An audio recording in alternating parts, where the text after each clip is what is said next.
வணக்கம். நான் பெய்லஸ் கான்லி. வாழ்க்கையில நம்ம எல்லாருமே நிச்சயமற்ற தன்மையை எதிர்கொள்றோம். அது நிதி சிக்கல்கள், உறவினர் பிரச்சனை, சுகாதார பிரச்சனை அல்லது நமது எதிர்காலத்தை கண்டறிய முயற்சிக்கிறது எதுவா இருந்தாலும் ஒன்று நிச்சயம். தேவன் உங்களை பார்த்து கொண்டிருக்கிறார். அவர் உங்களை நேசிக்கிறார். நீங்க எதை எதிர்கொண்டாலுமே அவர்கிட்ட உங்களுக்கான பதில்கள் இருக்கு.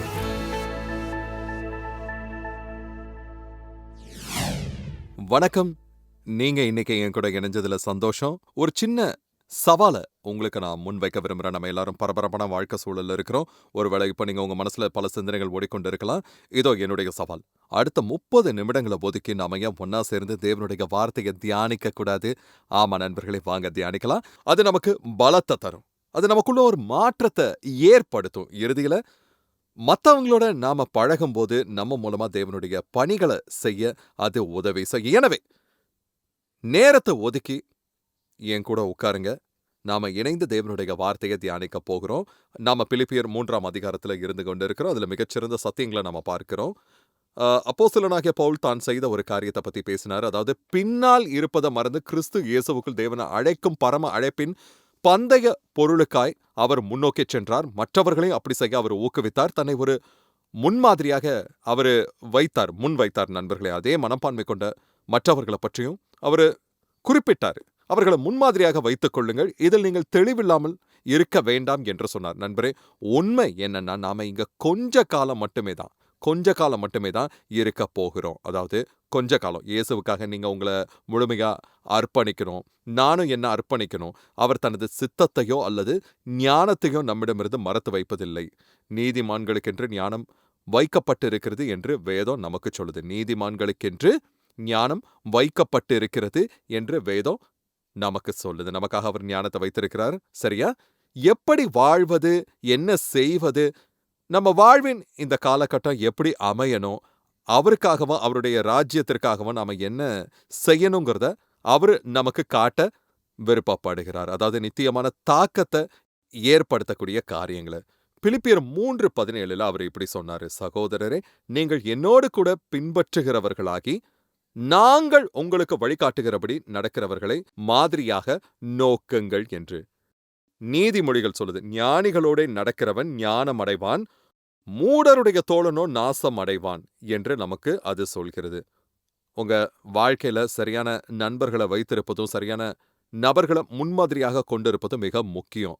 ஆமா நண்பர்களே, இது கிரேக்க மொழியில ஒரு சுவாரஸ்யமான விஷயமாகவும் இருக்குது. அவர் நாங்கள் உங்களுக்கு இருக்கிறோம் என்று சொன்னார். வேறு வார்த்தையில சொன்னா, பவுல் நானும் இந்த வழி நடக்கிறவர்களும், அதாவது தங்கள் வாழ்வில் தேவனுடைய ராஜ்யத்திற்கு முதலிடம் அளிப்பவர்களும் உங்களோடு இருக்கிறோம். ஒரு முன்மாதிரியாக நாங்கள் உங்களுக்கு இருக்கிறோம். அங்க பயன்படுத்தப்பட்டு இருக்கிற முன்மாதிரிங்கிறதுக்கான கிரேக்க வார்த்தை சுவாரஸ்யம். அதுக்கு வலுவான அடையாளத்தை ஏற்படுத்துதல் என்று பொருளாகும். அந்த கிரேக்க வார்த்தையின் நேரடி அர்த்தம் அதுதான், வலுவான அடையாளத்தை ஏற்படுத்துதல். உண்மையிலே அந்த கிரேக்க வார்த்தை டூபோஸ் என்பது ஆகும். இதிலிருந்து தான் ஆங்கிலத்தில் டைப்புங்கிற வார்த்தை வந்துச்சு. அதாவது உங்கள் மின்னணு சாதனத்தின் ஒரு செய்தியை டைப் செய்வது போல, அல்லது வயதில் மூத்தவர்களுக்கு தெரிந்திருக்கும், நாம டைப்ரைட்டர் இயந்திரத்தில் தட்டச்சு செய்வோம் இல்லையா? உண்மையிலே நாங்கள் சபையை தொடங்கிய காலம் எனக்கு ஞாபகம் இருக்கு. அப்போது மொபைல் ஃபோன்ஸ், அலைபேசிகள் கிடையாது. அது அப்போ உபயோகத்திலையும் கிடையாது நண்பர்களே. தனிப்பட்ட கணினிகளோ, அதாவது பர்சனல் கம்ப்யூட்டரோ இல்லை ஐபேடுகள் எதுவுமே கிடையாது. சபைக்கு வாங்குவதற்கு ஏற்ற கணினிகள் கூட அப்போ கிடையாது. கணினிகள் மிக பெரிதாக இருந்துச்சு. ஆமா, கம்ப்யூட்டர்ஸ் ரொம்ப பெருசா இருந்துச்சு. நான் இப்போ உட்கார்ந்துருக்கிற ரூம்ல பாதி அதை அடைத்துக்கொள்ள அளவுக்கு அது பெருசா இருந்தது. அதனால நாங்க டைப்ரைட்டர்ஸை யூஸ் பண்ணோம். மின்சாரத்தில் எங்கும் டைப்ரைட்டர்ஸ் வந்தப்போ அது வேலையை எளிதாக்குச்சு. ஒரு கீ அழுத்தினா போதும், அது மிக எளிதாக அதை டைப் செஞ்சிடும். ஆனா அதுக்கு முன்னாடி நாங்க கைகளால் இயக்கும் டைப்ரைட்டர்களை பயன்படுத்துறோம். மேனுவல் டைப்ரைட்டர்ஸ், மின்சாரம் மற்றும் கையேடு டைப்ரைட்டர்கள் இரண்டிலும் ரிப்பன் இருந்துச்சு. அந்த ரிப்பன்ல மை இருக்கும். நாம பேப்பரை உள்ள வைப்போம். சிலர் என்னை மிகவும் பழங்காலத்து மனிதர்னு நினைக்கலாம். உங்களை ஒப்பிடும்போது நான் அப்படி கிடையாது. ஆனா அப்படித்தான் நாங்க செயல்பட வேண்டியிருந்தது. அந்த கை டைப்ரைட்டர்கள் இப்போது அருங்காட்சியகத்தில் இருக்கு. ஆனா என்ன செய்யறது? அப்போது எங்ககிட்ட இருந்த ஒரே சாதனம், எக்யூப்மெண்ட். எனவே பேப்பரை உள்ள வைப்பீங்க, அங்க ஒரு ரோலர் இருக்கும், காகிதம், அதாவது பேப்பர் அந்த ரோலர் வழியா போய் மேல வரும், ரிப்பன் அதுக்கு முன்னால இருக்கும். நீங்க டைப் பண்ணும்போது ஒரு எழுத்து பொறிக்கப்பட்ட சிறிய உலோக துண்டு மேலே வந்து ரிப்பனை வேகமா அது அடிக்கும். ரிப்பன்ல மை இருக்கிறதுனால அது பேப்பர்ல ஒரு அழுத்தத்தை ஏற்படுத்தி அந்த மையை அங்க பதிய வைக்கும். அதாவது நீங்க டைப் செய்யும்போது அது ஒரு குறிப்பிட்ட விசையோட ஃபோர்ஸோட மோதுது. நீங்க சொற்கள எழுத்துக்களாக டைப் செஞ்சு இடைவெளி விட்டு அடுத்த சொற்றொடர நீங்க அதாவது சொற்கள டைப் பண்றீங்க. இங்க அடிப்படை யோசனையே அந்த ஃபோர்ஸோட மோதுவது அல்லது பதிப்பது என்பதுதான். டைப் என்ற ஆங்கில சொல் உருவானதற்கு காரணமே டூபோஸ் என்ற சொல்லாகும். நம்ம ஒவ்வொருவரும் மற்றவர்கள் மீது ஒரு தடம் அல்லது முத்திரைய பதித்துக் கொண்டு இருக்கிறோம். நம்ம பேசும் வார்த்தைகள், அப்புறம் பார்த்தீங்கன்னா நம்ம செயல்கள், நம்ம மனப்பான்மை மற்றும் நம்ம வாழ்க்கை முறைகள், இது எல்லாமே ஒவ்வொரு நாளும் மனிதர்களின் ஆத்மாவுல பாடங்கள பதிந்து கொண்டிருக்கிறது. ஆமா. உங்க பிள்ளைகளுக்கு முன்பாக நீங்க வாழும் விதமாக இருக்கட்டும், உங்க மனைவியிடம் நீங்க பேசும் விதமா இருக்கட்டும், நீங்க உங்க கணவர நடத்தும் விதம் மற்றும் வாழ்க்கையில நீங்க கொண்டிருக்கிற முன்னுரிமைகள் ஆகியவை இதுல அடங்கும் நண்பர்களே. ஆமா, கவனித்து பாருங்க. அந்த சிறு குழந்தைகளின் ஆன்மாவுல நீங்க ஒவ்வொரு நாளும் ஒரு பாடத்த டைப் பண்றீங்க. பணியிடத்துல மற்றவர்களோட பழகும்போது நீங்க பதிவ ஏற்படுத்துறீங்க. குறிப்பா நீங்க ஒரு விசுவாசியா இருந்தா உங்க முன்னுரிமைகள் என்ன? தேவனுடைய ராஜ்யம் எவ்வளவு முக்கியமானது? இயேசுவால ஒரு வாழ்க்கை எப்படி மாற்றியமைக்க முடியுங்கிறத வெளிப்படுத்த ஒரு செய்திய மனிதர்களின் ஆன்மால ஒவ்வொரு நாளும் பதிக்கிறீங்க. நாம எத முக்கியமானதா கருதுகிறோம் நம்ம வாழ்க்கையில உள்ள தியாக மனப்பான்மை, மத்தவங்களுக்கு நாம கொடுக்கும் முன்னுரிமை, தேவனுடைய ராஜ்யத்திற்கும் அவருடைய சித்தத்திற்கும் நாம அளிக்கும் முதன்மை இடம், இது எல்லாம் அந்த பதிவுல அடங்கும் நண்பர்களே. இது எல்லாமே பாருங்க, நம்மள பற்றிய எல்லாமே நாம டைப் செய்வது போல மற்றவர்கள் மீது வலுவான தாக்கத்த அது ஏற்படுத்துது. அதாவது உங்க மனப்பான்மை மற்றவர்களின் ஆன்மாவுல ஆழமான தடம் பதிக்குது. கோபத்திலயோ, அன்பிலயோ அல்லது கருணையிலயோ நீங்க பேசும் வார்த்தைகள் ஒரு செய்திய உருவாக்குது. அது மத்தவங்களோட வாழ்க்கையில வலுவான தாக்கத்தையும், தடத்தையும் நமக்கு ஏற்படுத்துது நண்பர்களே. நீங்க எப்படிப்பட்ட செய்திய டைப் செய்து கொண்டு இருக்கிறீர்கள்? இத பற்றி கொஞ்சம் சிந்திச்சு பாருங்களேன். பிலிப்பியர்ல ஒருவருடைய வாழ்க்கை ஒருபோதும் பின்பற்றக்கூடாத ஒரு கதைய எழுதுவது போன்றது என்பதை பற்றி அவரு குறிப்பிடுறாரு நண்பர்களே. அதாவது 18ஆம் வசனத்துல அவர் இப்படி சொல்றாரு. கவனிங்க, 18ஆம் வசனம் என்ன சொல்லியிருக்காருன்னா, ஏனெனில் அநேகர் வேறு விதமாய் நடக்கிறார்கள். அவர்கள் கிறிஸ்துவின் சிலுவைக்கு பகைஞர் என்று உங்களுக்கு அநேக தரம் சொன்னேன். இப்பொழுது கண்ணீரோடும் சொல்லுகிறேன் என்று நமக்கு சொல்லப்பட்டு உள்ளது.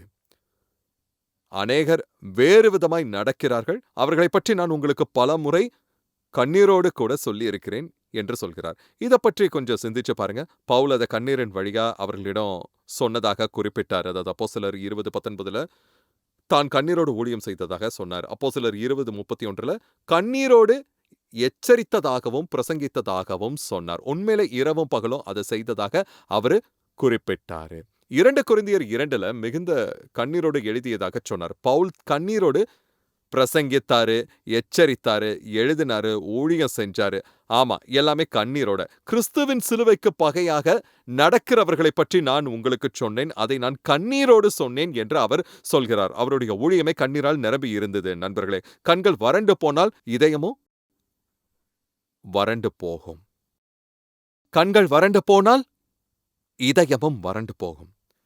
இதுக்கு முன்னாடி பிலிப்பியர்ல ரட்சிப்புங்கிறது நற்கிரியைகள் மூலமாக வருவதாக சொன்னவர்களை பற்றி அவரு பேசினாரு நண்பர்களே. அதாவது விருத்த சேதனம் செய்து நியாயப்பிரமாணத்தை கை கொள்ள வேண்டும், நம்முடைய நற்கிரியைகள் மூலமே ரட்சிப்பை பெற முடியும் என்று அவர்கள் நினைத்தனர். ஆனா அது வெளிப்படையான தவறு, அது சரியானது கிடையாது. ஆனா இங்க கவனிங்க, பவுல் வார்த்தைகளை மாற்றி வேறு சிலரை பற்றி பேசுறாரு. சிலுவைக்கு பகையாக நடக்கும் நபர்களை பொறுத்தவரை எல்லாமே கிருபைதான் அப்படின்னு அவங்க கருதுறாங்க. அவர்கள் நாம் எப்படி வாழ்கிறோம் என்பது முக்கியமல்ல. நாம் விரும்பியபடியெல்லாம் வாழலாம். எந்த வகையான பாலியல் இச்சைகளிலும் ஈடுபடலாம்.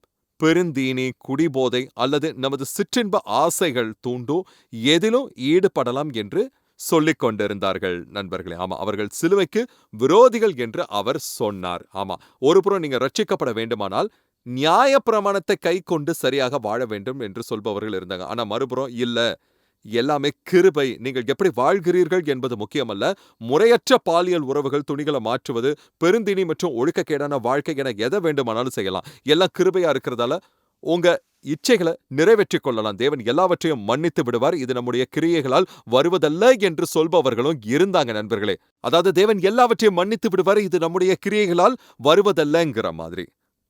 நண்பரே, ரட்சிப்புங்கிறது நம்முடைய கிரியைகளால் கிடைப்பது அல்ல என்பதை நானும் நம்புறேன். நற்கிரியைகள் என்பவை ரட்சிப்பின் கனிகளை.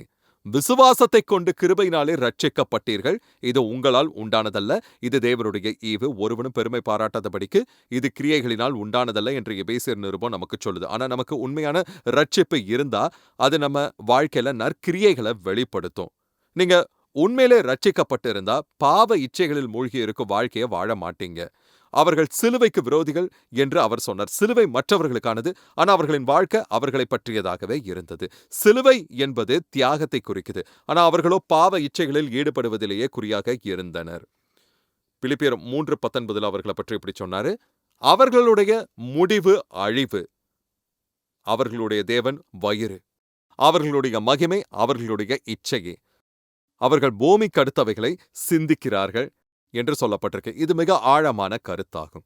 அவர்களுடைய தேவன் வயிறு என்று அவர் சொன்னார். வேறு விதமா சொல்லணும்னா, தங்கள் மாம்சம் எதை விரும்புகிறதோ, எந்த பாவ எண்ணங்கள் எழுகிறதோ அதற்கு கீழ்ப்படிந்து அதையே சேவிக்கிறார்கள். அவர்களுடைய தேவன் வயிறுதான். ஆமா, அவர்களுடைய தேவன் வயிறுதான். எனவே அளவுக்கு அதிகமாக குடிக்கவும் 3 மடங்கு அதிகமாக உண்ணவும் ஒழுக்கமற்ற வாழ்க்கையை வாழாமலும் இருக்க சொன்னால் நான் அதற்கு அப்படியே கீழ்ப்படிந்து விடுவேன். என் மாம்சம் என் அயலான் மனைவியை பார்த்து அவள் மிகவும் அழகாக இருக்கிறாள் என்றும் எப்படியாவது அவளை மயக்க வேண்டும் என்றும் என்னிடம் சொன்னால் நான் அதை செய்ய துணிவேன். அவர்களின் தேவன் அவர்களின் வயிறு, அவர்களின் தேவன் அவர்களின் மாம்சம் தான் ஆகும். அவர்கள் தங்கள் மாம்சத்திற்கே ஊழியம் செய்கிறார்கள். ஆனால் நண்பரை, கிறிஸ்தவர்களாகிய நாம் கர்த்தராகிய இயேசு கிறிஸ்துவுக்கு ஊழியம் செய்கிறோம். நாம் நம் மாம்சத்திற்கு ஊழியம் செய்வது கிடையாது. என் வயிறு என் தேவன் கிடையாது. அவர் சொன்னாரு, அவர்கள் தாங்கள் செய்யும் வெட்கக்கேடான காரியங்கள் குறித்து பெருமை பாராட்டுகிறார்கள். இவ்வுலகில் தங்களால் முடிந்ததை சம்பாதிப்பதிலேயே அவர்களின் வாழ்க்கை நகர்கிறது. அவர்களின் முடிவு பரலோகம் கிடையாது. அவர்களின் முடிவு அழிவு. ஆமா, அழிவு. சுவாரஸ்யமான விஷயம் என்னன்னா, பவுல் இங்க சபையில உள்ளவர்களை பற்றி தான் பேசிக்கொண்டு இருக்கிறார். கிறிஸ்துவை அறிவதாக சொல்லிக் கொண்டவர்கள் உண்மையிலே அவரை அறியாதவர்கள். அவர்களின் வாழ்க்கை சிலுவைய மையமா கொண்டிருக்கல, கிறிஸ்துவ மையமா கொண்டிருக்கல, தேவனுடைய ராஜ்யத்தின் முன்னுரிமைகளை சார்ந்தோ இருக்கல நண்பர்களே. அது முழுவதும் பாவ இச்சைகளை திருப்திப்படுத்துவதிலேயே அமைந்திருந்தது. நண்பரே, அது இயேசு கிறிஸ்துவின் நற்செய்தி கிடையாது. ஆமா, நாம எப்படி இருக்கிறோமோ அப்படியே அவரிடம் வருகிறோம். ஆனா அவர் நம்மை மாற்றுகிறார். நாம் வந்தபடியே திரும்பிச் செல்வதில்லை. நாம் முழங்காலிட்டு சிலுவைக்கு வருகிறேன், கிறிஸ்துவின் சிலுவைக்கு முன்பாக தாழ்மையுடன் ஆராதித்து என்னை ஒப்புக் கொடுக்கிறேன். நண்பர்களே, சிலுவையில் என் பாவங்களுக்காக மரித்த உயிர்த்தெழுந்த இரட்சகர் மீது என் நம்பிக்கையை வைக்கிறேன். பின்னர் ஒரு மாற்றமடைந்த மனிதனாக நான் எழுந்து செல்கிறேன். இதை பற்றி நாம கடந்த முறை பேசியிருந்தோம். ஆமா, இது பரிபூரணத்தை பற்றியது கிடையாது. ஆமா, நான் மறுபடியும் பிறந்தபோது என் ஆவி மாறி இருக்கிறது. அதன் பிறகு நான் கிறிஸ்துவ தரித்துக் கொள்ளவும் பயத்தோடும் நடுக்கத்தோடும் என் ரட்சிப்பை செயல்படுத்தவும் அறிவுறுத்தப்படுகிறேன். என் ஆவிக்குள் நான் ரட்சிப்பை பெற்றுக்கொண்டேன். நான் மாற்றப்பட்டு இருக்கிறேன். என்னுடைய உள்ளான சுபாவம் முன்பு வாழ்ந்ததை போல வாழ விருப்பம் இல்லை. ஆமா, எனக்குள்ள ஏதோ ஒரு மாற்றம் நடந்திருக்கு. என் சரீரம் இன்னும் பாவம் செய்யவே விரும்புது. அது பல வருஷங்களா பாவத்துல பழகி இருக்குது. ஆமா, அது பாவம் செய்ய விரும்புது. அது பல வருஷங்களா பாவத்துல பழகி இருக்கு. இது ஒரு பழைய கோவேறு கழுதை இழுத்துச் செல்லும் வண்டியை போன்றது. அந்த கழுதை நாள்தோறும் ஆண்டுதோறும் ஒரே பாதையில சென்று கொண்டேதான் இருக்கும். காலப்போக்கில் வண்டி ஓட்டுநர் தூங்கினாலும் கூட அந்த கழுதை அதே பாதையில தானாகத்தான் போகும். ஆமா, அதே பாதையில அது தானாக தான் போய்க்கொண்டு இருக்கும் நண்பர்களே. ஒரு நாள் அந்த ஓட்டுநர் இறங்கி விடுவார் என்று வைத்துக் கொள்வோமே. இப்போது ஒரு புதிய ஓட்டுநர் வருகிறார். ஆனா அந்த கழுதையோ அதே பாதையில செல்லவே விரும்புது. புதிய ஓட்டுநரோ வேறு பாதையில செல்ல விரும்புறாரு. வாரம், மாதம், ஆண்டு என தொடர்ந்து ஒரே பாதையில சென்ற அந்த கழுதையிடமிருந்து புதிய ஓட்டுநருக்கு சில சிக்கல்கள் ஏற்படும் நீங்க நினைக்கலையா? ஆமா, அவருக்கு சில சிரமங்கள் நிச்சயம் ஏற்படத்தான் செய்யும். கண்டிப்பா அந்த சிரமம் ஏற்படத்தான் செய்யும். அதே போல நான் ரட்சிக்கப்பட்டப்ப எனக்குள்ள ஒரு புதிய ஓட்டுநர், புதிய ஆவி வந்தாரு. நான் மறுபடியும் பிறந்திருக்கேன். நான் கிறிஸ்து இயேசுவின் சாயல்ல படைக்கப்பட்டு இருக்கிற பாவம் அறியாதவரை நான் கிறிஸ்துவுக்குள் தேவனுடைய நீதியாகும்படிக்கு எனக்காக பாவமாக்கினார். எனக்கு ஒரு புதிய சுபாவம் இருக்கு. நான் மறுபடியும் பிறந்திருக்கேன். என் சரீரம் பல ஆண்டுகளா சில குறிப்பிட்ட வழிகள்ல செல்லவும் சில செயல்களை செய்யவும் பழகி இருந்துச்சு. ஆனா நான் இனி அந்த வழியில போறது கிடையாது. சில சமயங்கள்ல என் சரீரம் எனக்கு சிரமத்தை கொடுக்குது நண்பர்களே. தேவனுடைய வார்த்தையை கொண்டு என் மனதை புதுப்பிக்கும் போது புதுப்பிக்கப்பட்ட என் மனமும் என் ஆவியும் ஒன்றிணைந்து என் சரீரத்தை கட்டுப்படுத்தும். நான் அதை எனக்கு கீழ்ப்படுத்தி நான் செய்ய விரும்ப காரியத்தை, அதாவது தேவனுடைய சித்தத்தை நான் செய்ய வைப்பேன் நண்பர்களே. அப்போஸ்தலனாகிய பவுல் இதை பற்றி குறிப்பிட்டு இருந்தாரு. அவர் நான் என் சரீரத்தை ஒடுக்கி அதை எனக்கு கீழ்ப்படுத்துகிறேன் என்று சொன்னார். நீங்க ரட்சிக்கப்படும் போது கவனிங்க, நீங்க ரட்சிக்கப்படும் போது நிச்சயமாகவே நீங்க ஒரு குறைபாடற்ற வாழ்க்கைய வாழ போறது கிடையாது. ஆனா காரியங்கள் கவனிங்க, காரியங்கள் மாறத்தான் செய்யும். ஒரு முறை ஒருத்தர் சொன்னது போல, இது பரிபூரணத்தை பற்றியதல்ல, இது சரியான திசையை பற்றியது. ஆனா இப்போ நான் உள்ளுக்குள் மாற்றப்பட்டு இருக்கிறேன். பயத்தோடும் நடுக்கத்தோடும் என் ரட்சிப்பை நிறைவேற்றிக் கொண்டு இருக்கிறேன். தேவன் எனக்குள் வைத்திருக்கிறத அவருடைய வார்த்தையை கொண்டு என் மனதை புதுப்பிப்பதன் மூலமா என் வாழ்க்கையில வெளிப்படுத்த போகிறேன். அது என் பேச்சுல வெளிப்படும், என் முன்னுரிமைகள்ல அது வெளிப்படும், என் மனப்பான்மைகள்ல அது வெளிப்படும், கிறிஸ்துவுக்கு முன்பாக நான் வாழும் விதத்துல அது வெளிப்படும்.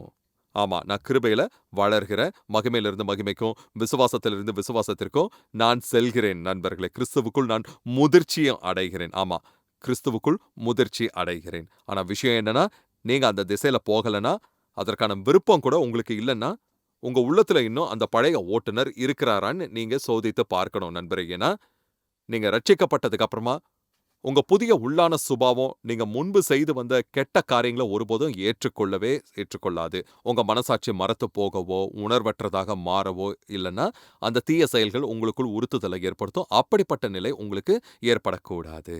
சூரியனுக்கு கீழே புதிதா எதுவுமே இல்ல நண்பர்களே. பவுலின் காலத்துல நடந்தது இப்போதும் நடக்கத்தான் செய்யுது. ஆமா, இன்னைக்கும் நடக்குது. கிறிஸ்துவ பின்பற்றுபவர்களின் முன்மாதிரியத்தான் நாம பின்பற்றணும். தங்கள் வயிற்றையே தெய்வமாக கொண்டு எல்லா இச்சைகளுக்கும் அடிமையாகி வாழ்பவர்களின் முன்மாதிரிய அல்ல. ஏன்னா அவர்களின் முடிவு அழிவுதான். அவர்களுடைய முடிவு அழிவுதான், பரலோகம் கிடையாது. சிலர், ஆமா, சபையை பற்றி எனக்கு பிடிக்காத விஷயமே அதுதான். அங்கே இருப்பவர்கள் வெறும் மாயக்காரர்கள், அதனால நான் சபைக்கு போவதில்லை என்று சொல்வது எனக்கு தெரியும் நண்பர்களே. சபையில சில மாயக்காரர்கள் இருக்கிறாங்கங்கிறத நான் ஒப்புக்கொள்றேன். பரிசுத்தவான்களுக்கு மத்தியில அறியாமலே ஊடுருவிய ரட்சிப்பு பெறாத சிலரும் அங்க இருக்கதான் செய்றாங்க. அவங்க மக்கள் தங்கள் சொந்த அசுத்தமான தேவ பக்தியற்ற வாழ்க்கைக்குள் இழுத்துச் செல்லவே விருப்பப்படுறாங்க. பவுலின் காலத்திலும் அப்படிப்பட்டவங்க இருந்தாங்க. இப்போவும் அப்படிப்பட்டவங்க தான் இருக்காங்க. சில இளைஞர்கள் திருச்சபைக்கு வருவது தேவனை நாடியோ அல்லது அவரை அறியவோ இல்ல. மாறாக அவங்க உங்க அழக விரும்புறாங்க. இளம்பெண்ணே, நான் சொல்றத கேளுங்க. திருச்சபையில அழகான பெண்கள் பலர் இருக்கிறாங்கங்கிறத அறிந்து மட்டுமே அங்கு வரும் சில இளைஞர்கள் இருக்காங்க. கிறிஸ்துவிட அவங்களுக்கு எந்த ஆர்வமும் இருக்கிறதுல, உங்களை பாலியல் உறவுக்கு உட்படுத்துவதே அவர்களின் நோக்கமாக இருக்குது. கவனிங்க, இது பவுலின் காலத்திலும் நடந்தது, இந்த காலத்திலையும் நடக்குது. அதனால தான் நான் திருச்சபைக்கு போறதில்ல, அங்க மாயக்காரர்கள் இருக்காங்கன்னு சிலர் சொல்றாங்க. ஆனா மாயக்காரர்கள் இருப்பதற்கு திருச்சபை தான் மிகுந்த சிறந்த இடம் நான் கருதுறேன். ஏன்னா அங்கே அவர்கள் கர்த்தருடைய வார்த்தை கேட்க முடியும். நற்செய்தியின் மூலம் தேவன் மக்களின் வாழ்க்கையை மாற்றுகிறார். தேவனுடைய வார்த்தை கேட்கும்போது விசுவாசம் தூண்டப்படுது, மக்களில் மாற்றம் ஏற்படுது. ஆனா ஒன்ற ஞாபகம் வச்சுக்கோங்க, மாயக்காரர்கள் இருப்பதால் தான் எல்லாம் பொய்யாகி விட்டது இல்லை என்றால் அதன் மதிப்பு குறையாது. சரியா? ஆமா நண்பர்களே. போலி கிறிஸ்தவர்களும் போலி மனிதர்களும் இருந்தாலுமே உண்மையானவர்கள் உண்மையாகவே நிலைத்திருக்கிறார்கள். கள்ள நோட்டு உண்மையான பணத்தின் மதிப்பை எப்படி குறைப்பதில்லையோ அதே போலதான் இவர்களும் உண்மையானதின் மதிப்பை, முக்கியத்துவத்தை குறைக்கிறதில்ல. நீங்க என்ன செய்ய போறீங்களோ, ஒரு முறை எனக்கு ஒரு $20 கள்ள நோட்டு கிடைச்சது, அதனால நான் இனி பணத்தை தொடவே மாட்டேன், இனி ஒருபோதும் பணத்தை செலவழிக்க மாட்டேன்னு சொல்லுவீங்களா? இல்ல. பவுல் இவர்களை பற்றி சொல்லும்போது அவர்கள் பூமிக்குரிய காரியங்களே சிந்திக்கிறார்கள்னு குறிப்பிட்டாரு. சரியா? பிலிப்பியர் 3:20 அவர் இப்படி சொன்னார். நம்முடைய குடியிருப்போ பரலோகத்தில் இருக்கிறது. அங்கே இருந்து கர்த்தராகி இருக்கிற இயேசு கிறிஸ்து எனும் இரட்சகர் வர எதிர்பார்த்து காத்து கொண்டிருக்கிறோம் என்று நமக்கு சொல்லப்பட்டு உள்ளது. ஆமா, அவர்கள் பூமிக்குரியவைகளை சிந்திக்கிறார்கள். ஆனால் நம்முடைய குடியிருப்போ பரலோகத்தில் உள்ளது. குடியிருப்பு என்ற சொல் உண்மையிலே ஒரு இடத்தை தான் குறிக்குது நண்பர்களே. நாம பரலோகத்தின் குடிமக்கள் என்று சொன்னார். அதாவது மக்கதோனியாவின் பிலிப்பி நகரில் இருந்த விசுவாசிகளுக்கு பவுல் இந்த நிருபத்தை எழுதினாரு. அது ஒரு ரோம குடியேற்ற பகுதியாக இருந்தது. அது ரோம சட்டத்தால நிர்வகிக்கப்பட்டது. ஆமா, ரோம சட்டத்தால நிர்வகிக்கப்பட்டது. அவர்கள் ரோம மொழியை பேசினாங்க, ரோம வழக்கங்களை அவங்க பின்பற்றினாங்க. அந்த வகையில தங்களை சுற்றி இருந்த உலகத்தை போல அவர்கள் வாழவே இல்லை நண்பர்களே. விசுவாசிகளாகிய நாமும் நம்மை சுற்றியுள்ள உலகத்தைப் போல நடந்து கொள்வதில்லை. ஆமா, ஒழுக்கம், முன்னுரிமைகள், வாழ்வின் நோக்கம்னு வரும்போது நாம பூமியில இருந்தாலும் பரலோகத்தின் குடிமக்களை போலத்தான் வாழணும். நாம இன்னும் பரலோகத்தை அடையவே இல்லை நண்பர்களே. ஆனா நாம பரலோகத்திலிருந்து வந்த குடிமக்களாக இருந்து கொண்டு இருக்கிறோம். நம்முடைய ராஜாவின் வருகைக்காக நாம ஆவலோடு காத்து கொண்டு இருக்கிறோம். அவரு திரும்பி வரும்போது அவருடைய உயிர்த்தெழுதலின் வல்லமையால நம்முடைய சரீரங்களை அவரு மாற்றி அமைப்பார். அப்போது நாம இந்த தற்காலிக குடியிருப்புல இருந்து பரலோகத்துல உள்ள நம்முடைய சொந்த தேசத்திற்கு நாம போவோம். ஆமா, பரலோகத்துல உள்ள நம்ம சொந்த தேசத்திற்கு நண்பரே அந்த நாள் வரப்போகுது. ஆனா, இடைப்பட்ட காலத்துல நாம பரலோகத்தின் சட்டங்களால நடத்தப்படுகிறோம். பரலோகத்தின் முன்னுரிமைகளால நாம வழி நடத்தப்படுகிறோம். இயேசு எது முக்கியம், எதை செய்யணும்னு சொல்கிறாரோ, அதன்படியே நாம வாழ்கிறோம். நம்மைச் சுற்றியுள்ள உலகத்தைப் போல நாம பேசுவதில்லை. அவர்களைப் போல வாழ்வதில்லை. நம்முடைய முன்னுரிமைகளும் உலகத்தினுடையதைப் போல இருப்பது கிடையாது. நாம பரலோகத்தின் குடிமக்கள். நாம பரலோகத்தின் ஒரு குடியேற்ற பகுதியாக இருந்து கொண்டிருக்கிறோம். எனவே மீண்டு வரவிருக்கும் இரட்சகராகிய இயேசு கிறிஸ்துவுக்காக நாம் காத்திருக்கிறோம். நண்பர்களே, வசனம் 21 அது என்ன சொல்லுதுன்னா, அவர் எல்லாவற்றையும் தமக்கு கீழ்ப்படுத்திக் கொள்ளத்தக்க தம்முடைய வல்லமையான செயலின்படியே நம்முடைய அற்பமான சரீரத்தை தம்முடைய மகிமையான சரீரத்திற்கு ஒப்பாக மறுரூபப்படுத்துவார் என்று நமக்கு சொல்லப்பட்டுள்ளது. அவர் நம்மை மாற்றுகிறார். அவர் எல்லாவற்றையும் கீழ்ப்படுத்தி வெற்றி கொள்வார். நண்பர்களே, காலடியில போடப்படவிருக்கும் கடைசி எதிரி அது மரணம்தான் நண்பர்களே. ஆமா, இனி மரணம் இருக்காது, இறுதி சடங்குகள் இருக்காது, அழுகை இருக்காது, கல்லறைகள் இருக்காது, இந்த மாம்ச சரீரத்துடனான போராட்டங்கள் இருக்காது. நான் உயிரோடு இருப்பதற்காக நன்றி சொல்லுகிறேன். ஆமா, இப்போது இந்த கேமராவை பார்த்து உட்கார்ந்திருக்கும் இந்த பூமிக்குரிய கூடாரமாகிய என் சரீரத்திற்கு 70 வயது ஆகுது நண்பர்களே. நான் 35 வயதுடையவன் என்று நீங்க நினைச்சிருக்கலாம். ஆனா எனக்கு 70 வயது இப்ப ஆகுது. 30 வயதுல இந்த சரீரம் செய்த செயல்பாடுகளை 70 வயதான இந்த சரீரத்தால செய்ய முடியாது. கேளுங்க, எல்லாருமே ஒரு நாள் மரிக்கத்தான் போறாங்க. ஆமா, கவனிங்க, எல்லாரும் ஒரு நாள் மரிக்கத்தான் போறாங்க. ஆமா, உள்ளான மனுஷன் நாளுக்கு நாள் புதிதாக்கப்படுகிறான். ஆனா புறம்பான மனுஷன் அழிந்து போகிறான் என்று வேதம் நமக்குச் சொல்லுது. ஒரு விதி செயல்படுது நண்பர்களே. பொருட்கள் வயதாகி அழிந்து போகிறது. ஆமா, அது அழிந்து போகுது. இயேசுவின் வருகை தாமதமானால் ஒரு நாள் நான் இந்த சரீரத்தை விட்டு போய்விடுவேன். நான் இந்த சரீரத்தை விட்டு வெளியேறி சரீர பலவீனங்கள் இல்லாமல் கர்த்தருடைய சமூகத்திற்குள் நுழைவேன். அது நடக்கும் போது பாவம் பேலஸ் அவர் இறந்து விட்டார் என்று நீங்க சொல்லாதீங்க, சரியா? இல்லனா முன்பை விட அதிக ஜீவனுடன் கண்டிப்பாக இருப்பேன். ஆமா, முன்பை விட நான் அதிக ஜீவனோட இருப்பேன். நான் வெறும் இடத்தை தான் மாற்றி இருப்பேன். இந்த பூமிக்குரிய இருப்பிடத்தை விட்டுட்டு பரலோகத்திற்கு நான் சென்று இருப்பேன். நான் கர்த்தராகிய இயேசு கிறிஸ்துவ முகமுகமாக பார்ப்பேன் நண்பர்களே. அப்போஸ்தலனாகிய பவுல் சரீரத்தை விட்டுட்டு பிரிந்திருப்பது கிறிஸ்துவோட கூட இருப்பது என்று கூறினார். பிலிப்பியர் 4ஆம் அதிகாரத்தை தொடர்ந்து வாசிக்கும் போது 4ஆம் அதிகாரத்தின் முதல் வசனத்துல அவர் ஆதலால் என்று தொடங்குகிறார். ஆதலால்ங்கிற வார்த்தையை நீங்க பார்க்கும்போது அது எதற்காக அங்க பயன்படுத்தப்பட்டிருக்குங்கிறத கண்டறியணும். ஆதலால் வேறு விதமா சொன்னா பரிசுத்த ஆவியானவர் மற்றும் எழுதப்பட்ட இறைவார்த்தை மூலமாக நாங்கள் உங்களோட பகிர்ந்து கொண்ட காரியங்களின் நிமித்தமாக. ஆதலால் எனக்கு பிரியமும் வாஞ்சையுமான சகோதரரே, எனக்கு சந்தோஷமும் கிரீடமும் ஆனவர்களே, பிரியமானவர்களே, இந்தபடியே கர்த்தருக்குள் நிலைத்திருங்கள். நான் உங்களை உற்சாகப்படுத்தணும். என்னை கேட்டுக்கொண்டிருக்கும் விசுவாசிகள் சிலர் வாழ்க்கை போராட்டங்களால அலைகழிக்கப்பட்டு கொண்டு இருக்கலாங்கிறது தெரியும். உறுதியா நிற்க உங்களை நான் உற்சாகப்படுத்த விருப்பப்படுகிறேன். சோதனைகளால சூழப்பட்டு இருக்கும் விசுவாசிகள் சிலர் இருக்காங்க. நீங்களும் உறுதியா நிற்கணும்னு நான் உங்களை உற்சாகப்படுத்த விருப்பப்படுறேன். நண்பரே, இந்த வாழ்க்கைங்கிறது கொஞ்சம் நேரம் தோன்றி மறைந்து போகும் புகை போன்றது ஆகும். தேவனுடைய சித்தத்தின்படி அவர் உங்ககிட்ட எதிர்பார்க்கும் எந்த ஒரு தியாகத்தையும் நீங்க செஞ்சு பரலோகத்தை அடையும் போது அதற்கான மிகுந்த பலனை நீங்க பெறுவீங்க. அது நிச்சயமாகவே மிகவும் மதிப்பு மிக்கதாக இருக்கும்.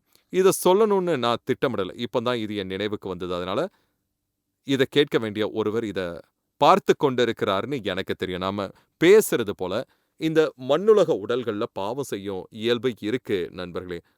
அது தீமைக்கு தான் பழக்கப்படுத்தப்பட்டுள்ளது. வேதம் பாவம் மற்றும் அக்கிரமம் பற்றியும் பேசுது. அக்கிரமம் என்ற சொல் மரத்திலிருந்து பிரிந்து வரும் கிளைகளை குறிக்கும் சொல்லிலிருந்து உருவானது. நம் உடல்களில் சில குறிப்பிட்ட அக்கிரமங்களோ ஒருவித இயல்புகளோ இருக்குது நண்பர்களே. சிலருடைய மாம்சத்துல பொய் சொல்வதில் ஒரு சாய்வு இருக்கு. வேறு சிலருக்கு பாலியல் ரீதியான சாய்வு இருக்கு. இன்னும் சிலருக்கு மனச்சோர்வை நோக்கிய சாய்வு இருக்கலாம். ஆனா தேவனுக்கு நன்றி நண்பர்களே. ஆமா, தேவனுக்கு நன்றி. கிறிஸ்து இயேசுவின் மூலமாகவும் அவருடைய வார்த்தையின் மூலமாகவும் பரிசுத்த ஆவியின் வல்லமையின் மூலமாகவும் நாம் அந்த விஷயங்களுக்கு மேலாக வாழ முடியும். அந்த விஷயங்கள்ல கூட நம் மாம்சத்தை கட்டுப்பாட்டிற்குள் கொண்டு வர முடியும் நண்பர்களே. ஆனா நாம வீழ்ச்சியடைந்த உலகத்துல வாழ்வதால எல்லாமே தேவன் முதல்ல திட்டமிடபடி செயல்படுவது கிடையாது. இதனால சிலருக்கு ஓரின சேர்க்கையும் ஒரே பாலினத்தவர் மீதான ஈர்ப்பிலும் சாய்வுகள் இருக்கலாம். ஆனா கவனிங்க, புதிய ஏற்பாட்டுல வேதம் மிக தெளிவா சொல்வது அது என்னன்னா, அது தேவன் வகுத்த எல்லைக்கு அப்பாற்பட்டது என்பது ஆகும். ஆமா, எடுத்துக்காட்டா, நான் திருமணம் செய்து கொள்ளாத ஒரு பெண்ணோட உறவுல இருக்கிறதுங்கிறது எனக்கு அனுமதிக்கப்படாத ஒன்று. நான் என் மனைவிக்கு மட்டுமே உண்மையாகவும் இருக்கும் ஒருவன்.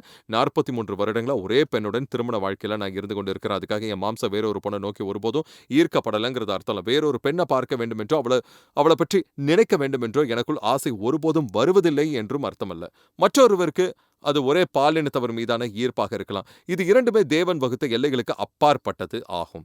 எனவே தேவன் எனக்காக வகுத்த எல்லைகளுக்குள்ளேயே நான் வாழ்கிறேன். ஆமா, எனக்காக வகுத்த எல்லைகளுக்குள்ள நான் வாழ்ந்து கொண்டு இருக்கிறேன். நண்பரே, உறுதியா நிலைத்திருக்கணும்னு நான் உங்கள ஊக்குவிக்க விரும்புறேன். யாராவது ஆனா இது நியாயமானதல்ல, அந்த உணர்வு மறைந்து போவதில்லைன்னு சொல்லலாம். ஆமா, அது மறைவதில்லை. எனக்கு 70 வயதாகுது, அந்த உணர்வு மறைவதில்லை. ஆனாலும் தேவன் வகுத்த எல்லைகளுக்குள்ளேயே நான் தொடர்ந்து வாழப் போகலாம். சிலர் கேட்கலாம், ஏன் நீங்க தாராளமா உங்க உணர்வுகளை வெளிப்படுத்தலாமே? அதுக்கு காரணம், நான் பரலோகத்தை மனதில் கொண்டு இருக்கிறீங்க. வாழ்க்கை ஒரு முன்மாதிரிங்கிறதையும், தேவனுடைய வார்த்தையை என் வாழ்க்கையின் இறுதி அதிகாரங்கிறதையும் நான் உணர்ந்திருக்கிறேன். பரலோகத்தை நான் அடையும் போது இதற்கெல்லாம் பலன் கிடைத்திருக்கும்ங்கிறதையும் நான் அறிவேன். ஆமா, நான் இந்த மாம்ச உடல்ல வாழ்றேன். அது எப்போதும் சரியானதை செய்ய விரும்புறதில்ல. ஆனா தேவன் எல்லாவற்றையும் விட பெரியவர். உலகத்தில் இருப்பவரை விட என்னில் இருப்பவர் பெரியவர். பரிசுத்த ஆவியின் வல்லமையாலும் தேவனுடைய வார்த்தையின் வல்லமையினாலும் என்னால ஒரு பரிசுத்தமான வாழ்க்கையை வாழ முடியும். நான் உயிரோடு இருக்கும் வரை இயேசு நாமத்தில் அந்த இச்சைகளை நான் அடக்கி வைப்பேன். ஆமா, இயேசு உண்மையானவர் என்பதை அறிந்தும் உங்கள் மாம்சத்தில் இன்னும் ஓரின ஈர்ப்பு உணர்வை உண்பவர்களே, என்ன பொறுத்தவரை திருமணத்திற்கு அப்பாற்பட்ட எதிர்பாலின உறவு எப்படி அனுமதிக்கப்படலையோ அதே போல ஓரின ஈர்ப்பு சார்ந்த செயல்பாடுகளும் உங்களுக்கு அனுமதிக்கப்படல. சிலர் கேட்கலாம், இது எப்படி நியாயமாகும் அப்படின்னு கேட்கலாம். சரியா, இது எப்படி நியாயமாகும் கேட்கலாம். நான் இதுக்காக போராட வேண்டி இருக்குமே. ஒருவேளை நீங்க போராட வேண்டி இருக்கலாம். ஒருவேளை இந்த பூமிக்குரிய வாழ்க்கையை விட்டு செல்லும் வரை நீங்க அதனுடன் போராட வேண்டி இருக்கலாம். ஆனா நான் உங்களுக்கு வாக்களிக்கிறேன், நித்திய வாழ்விற்குள் நுழையும் அந்த தருணத்தில், தேவனே, நீர் விரும்பியபடியே நான் வாழ்ந்ததற்காக உமக்கு நன்றி என்று நீங்கள் சொல்வீர்கள். அங்க எனக்காக காத்திருக்கும் வெகுமதிகளையும் மகிமையையும் ஒப்பிட்டு பார்க்கும்போது நான் சந்தித்த போராட்டங்கள் மிகச் சிறியதாகத்தான் தோன்றும். ஆனா இந்த பூமியில இதற்கான வெற்றியை பார்க்க முடியும்னு, இது 24 மணி நேரமும் தொடரும் போராட்டமாக இருக்க வேண்டியதில்லைன்னு நான் நம்புறேன். தேவனுடைய வார்த்தையை கொண்டு நம்ம மனதை புதுப்பித்து தேவனுடைய வழியில வாழ தீர்மானிக்கும் போது வெற்றியையும் மகிழ்ச்சியையும் பெற முடியும்னு நான் நம்புறேன். நண்பர்களே, தேவனே, ஏன் நான் தினமும் இதை சந்திக்கணும் என்று விரக்தி அடையும் நிலையாக இது இருக்காது.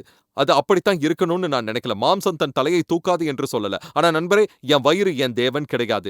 உங்க வயிறும் மாம்ச இச்சைகளும் உங்க தேவனாக மாற அனுமதிக்காதீங்க. விசுவாசியே, பரிசுத்தமாக வாழுங்க. தேவன் உங்களுக்காக வகுத்த எல்லைகளுக்குள்ள வாழுங்க.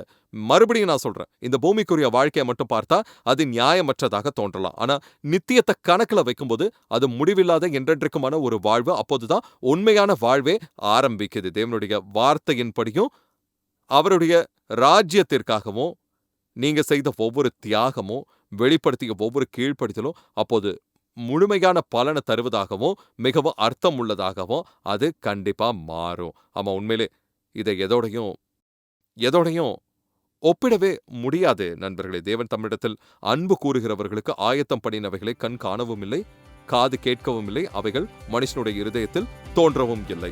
சரி, நான் என் நீண்ட பேச்சை இதோட முடிச்சுக்கிறேன். இதை நான் சொல்லணும்னு நான் திட்டமிடல. ஆனா இதை யாரோ ஒருத்தர் கேட்க வேண்டியிருந்ததுன்னு எனக்கு தெரியும். இது உங்களுக்கு உதவும் நான் ஜெபிக்கிறேன். தேவன் உங்களை ஆசீர்வதிப்பாராக. தேவன் உங்களை நேசிக்கிறாரு. வேதத்தை எடுத்து வாசிக்க ஆரம்பிங்க. தேவன் அவருடைய சத்தியத்தை அறிய உங்க கண்களை திறப்பாரு. இயேசுவின் நாமத்தில் தேவன் உங்களை ஆசீர்வதிப்பாராக. பேலஸ் கான்லியின் பதில்கள். நிகழ்ச்சி ஒளிபரப்பாக உதவிய நண்பர்களுக்கும் பங்காளர்களுக்கும் நன்றி. குழுவில் பங்கு பெறவும் இந்த ஒளிபரப்பை தாங்கவும் விரும்பினால் balasconley.com-க்கு இப்போது தொடர்பு கொள்ளுங்கள். மேலும் தகவல் மற்றும் உத்வேகத்திற்கு balasconley.com-ஐ பார்வையிடவும்.